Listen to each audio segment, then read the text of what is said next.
Good morning everyone, Mrs Taylor here again. Hope you're all okay and enjoying the sunshine today. So the bake this week is going to be something called Custard Kisses, and these are little vanilla biscuits that are sandwiched together with a nice custardy vanilla icing.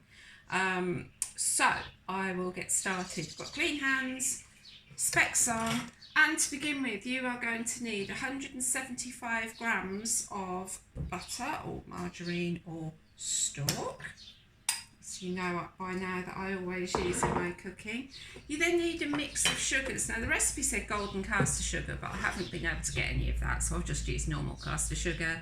So it's 50 grams of caster sugar and 50 grams of icing sugar, which I've got mixed together in here, and I'm just going to pop into my bowl. Okay, you then need egg yolks. Now I've already split those. You need 2 egg yolks. I've kept the whites later and I might make some meringues or something with that a little bit later. So the egg yolks go in, and then I need 2 teaspoons of vanilla extract, which I've had to buy a super expensive one because it was all I could get hold of.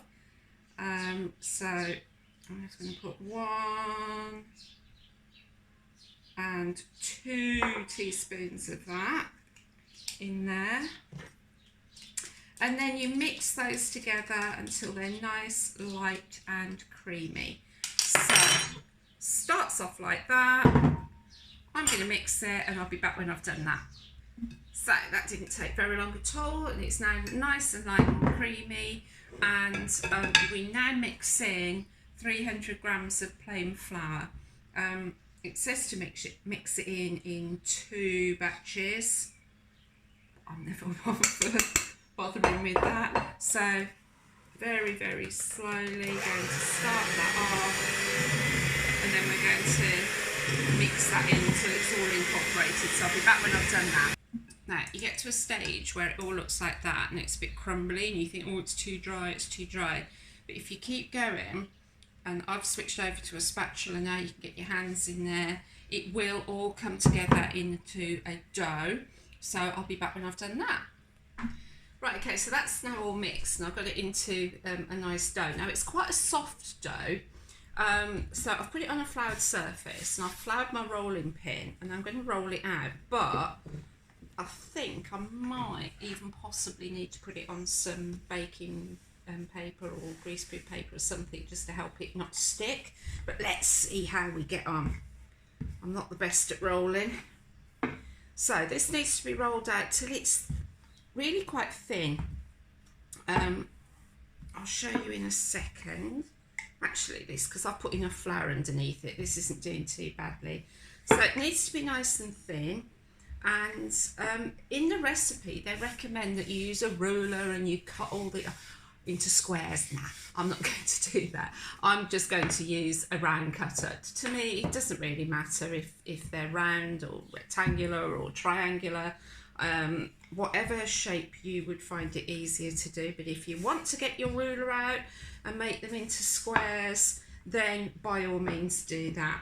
So it's going to be quite hard to show you how thin those are, but let's see if I can give you about like that look. So that's the idea of how thin they need to go. Now my stand's going all wonky. Okay, so like I say, I'm just going to use this cutter and I'm just going to cut some little shapes out, some little circles, and I'm just going to keep going, re-rolling the dough.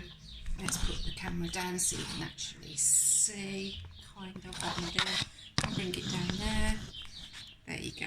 So I'm just cutting out circles, putting them nice and close together, and then I'll transfer those over onto a baking sheet ready to be put into the oven. So I'll come back when I've done that. Right, okay, so I've rolled those out and I've managed to fill 2 trays with circles, and I've also got that much dough left over. Now it's absolutely fine. This dough, you can either cook some more when these are out of the oven, or this dough freezes really well, and and you could pop it in the freezer and bring it out another day when you want to make some more. So I'll leave that to one side for now. These biscuits then go into the oven. The oven is at 180 degrees fan or 200 degrees C, gas smart 6, so a little bit of a hotter oven than we've been using. And they only take about 8 to 10 minutes. You just cook them until they're nice and golden, but don't let them catch and burn. So I'll pop those in the oven and I'll come back and show you what we do with them after that.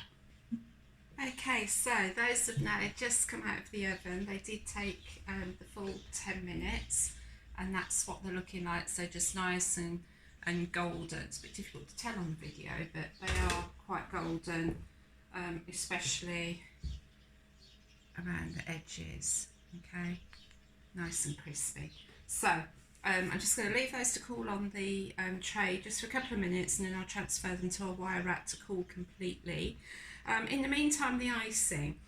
So in the bowl, I've got 100 grams of butter, stalk, and I've got 140 grams of icing sugar. And then you add in, and this is where the custard part comes, I've got good old custard powder here, and you put in roughly two tablespoons of custard powder.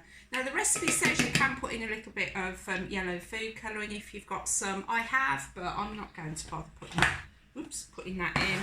And then you just mix all of that together into a nice icing.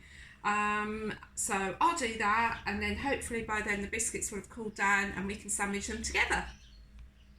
Okay, so they're just about cool enough now to ice, but I wanted to show you. So the icing comes up quite yellowy anyway, sort of a yellowy orangey colour, so that's why I never bother putting the food colouring in.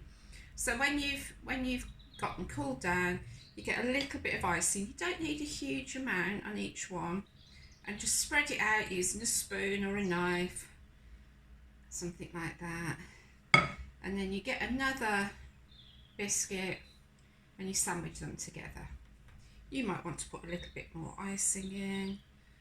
The recipe says you can even do more than one tier or 2 tiers.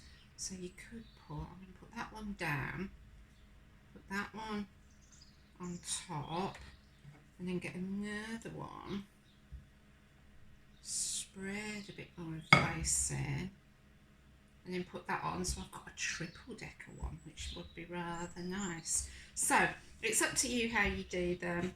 And then they look really nice dusted with a bit of icing sugar afterwards, and they are really, really yummy. If you don't have custard powder, of course you can substitute the custard powder for a little bit more icing sugar.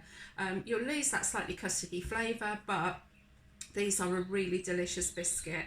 There's quite a few, with the basic biscuit base, there's quite a few different variations of biscuits that you can make. So I might, if I've got time, I might put a few other ideas onto the Facebook page as well.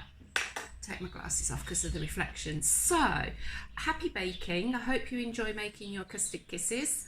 And again, any ideas for next week? Gratefully received. Oh no, next week's half term, so there won't be a bake next week. But the week after, we'll have to see. Who knows what's going to happen.